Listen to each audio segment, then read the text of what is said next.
afat shkurtës e afat mesme, dhe për të siguruar atos pari do të kemi një qeverisje të le themi se ka një shumicë shqiptare,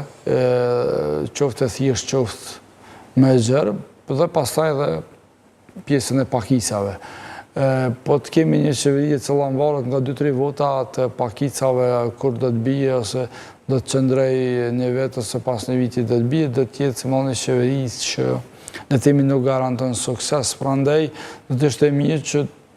për Kosovën të kemi një qeverisje ku do të bëj nga lëvizjave dhe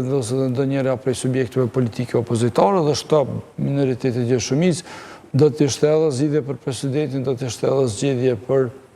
pjesën tjetër të institucioneve, le të themi kemi në qeverisë ku vend të kështu me radhë. Nëse kjo nuk ndodh, kujtoj që vendi më afër do të ketë zgjedhjet e ardhshme parlamentare që do të ishin një farë lloj, si më thonën, papjekurie politike, sepse këtu më shumë ti do të thëmë te Kosova, dhe qytetarët e saj për faktin që shumë projekte që janë nisë dhe ato që do të mund të vazhdonin, pastaj edhe një pjesë e fondeve që ja bëja do të humbasnin për shkak se qeverisja ndetyra ato projekte nuk mund të shtyjnë tutje, si më thonën, kush humb këto mas shumë të humbin qytetarët e Kosovës. Andaj, kujtoj këtë që gjitha partitë politike kanë përgjegjësinë sipas